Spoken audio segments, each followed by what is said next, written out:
une au cou et une à la jambe. Ensuite, j'ai entendu des coups de feu qui étaient assez lointains. Je me suis dirigé vers ces coups de feu. Il y a un policier qui est arrivé au même moment.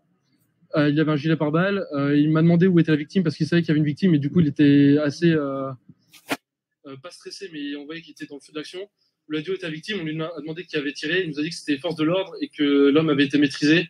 À partir de là, on a entendu les sirènes et il y a de plus en plus de camions pompiers, des camions blancs, des chiens qui sont arrivés et des camions de police. Vous avez compris tout de suite ce qui se passait Non, pas du tout. De base, je pensais que c'était un vol de téléphone. Ensuite, j'ai vu que la femme avait une femme qui regardait un peu partout, avait vraiment peur. Du coup, j'ai prêté l'oreille. Là, on m'a dit que c'était un homme qui avait poignardé quelqu'un. Je sais pas si c'est un attentat. Ça, j'en ai aucune idée. On m'a juste dit que c'était un homme qui avait poignardé quelqu'un. Et la victime qui est blessée, elle est très grièvement, elle fait partie des... Je sais pas. Comment on m'a dit quand je suis arrivé, elle parlait. Du coup, ça m'avait pas l'air extrêmement grave. Mais on m'a dit qu'elle avait été poignardée à la gorge. Du coup, je pense que c'est relativement grave quand même. Et pour vous, entre le moment où la personne a été poignardée et l'homme a été abattu par la police, comme vous avez entendu les coups de feu, c'est passé un long moment? Non, moins de 5 minutes. Oui, très rapide. Quand vous avez entendu les coups de feu, vous avez compris ce que c'était ou pas? Les coups de feu, je savais pas qui avait tiré du tout. J'ai entendu 2 coups de feu saccadés, enfin l'un après l'autre. Il n'y a pas eu de temps d'attente entre les deux. Une amie à moi qui habite dans la rue m'a dit qu'on avait entendu 5. Et ça, je peux pas confirmer du coup. Aucun mouvement, il n'y a pas eu de mouvement de panique, personne n'a crié. Au moment des coups de feu, tout le monde s'est retourné en disant qu'est-ce qui se passe. Mais très vite, la situation était calme. Tout le monde avait compris qu'il fallait s'occuper de la victime en priorité. Et ça a été relativement bien. L'organisation des secours des victimes, même par les passants, ont été bien faites et les secours ont été rapides. Oui. Est-ce que votre sentiment, vous avez peur, vous avez paniqué? J'ai pas eu extrêmement peur parce que je pense que le temps que je comprenne que tout s'arrange dans ma tête et comme je dis, le policier est arrivé très rapidement. Du coup, j'ai tout de suite su que l'homme avait été mis hors d'état de nuire. Du coup, j'ai pas eu le temps d'avoir peur et même après, j'ai pas eu grande frayeur.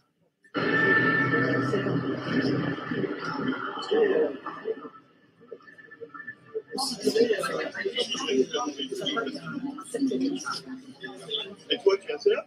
On a entendu des coups. Mais quand on a entendu un bruit, mais ça faisait plutôt un bruit de pétard. Donc moi, je pensais que c'était plutôt des pétards ou autre chose, mais je ne pensais pas que c'était des tirs de feu.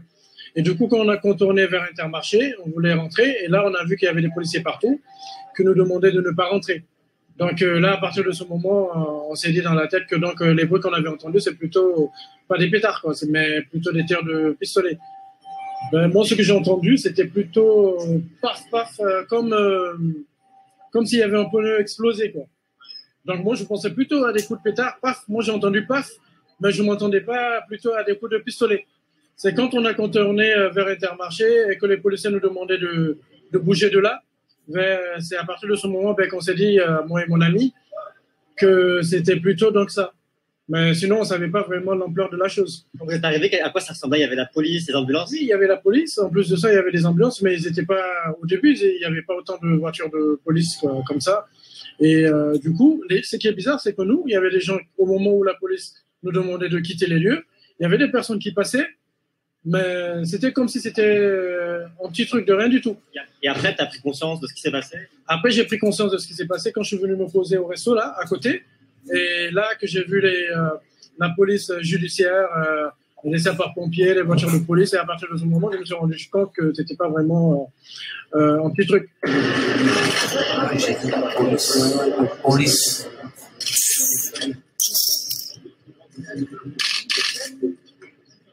Nous, on a vu juste des coups de flingue, on va dire. Fusil, comme ça, on va dire. On a entendu 4 coups de flingue. Voilà. Nous buvions un verre entre copines, tout simplement. Et du coup, les serveurs nous ont fait rentrer à l'intérieur pour le sécuriser, tout simplement. Combien de temps? Ça s'est passé, je ne sais pas quelle heure il est, mais ça s'est passé, on va dire, à 20h, à peu près à 20h. Donc, les serveurs nous ont sécurisés, ils nous ont rentrés à l'intérieur. Moi, j'ai voulu ressortir pour voir ce qui s'est passé. En ressortant jusqu'au kiosque, j'ai vu un homme allongé par terre, tout simplement. Vous avez compris ce qui s'est passé ou... Pour moi, c'était un règlement de compte. Pour moi. Voilà. Après, ce qui s'est passé, je ne sais pas. Mais j'ai juste vu un corps d'un homme par terre. Et après, la police est arrivée, j'imagine. Comment ça s'est passé? La police est arrivée immédiatement. Ils ont sécurisé le périmètre.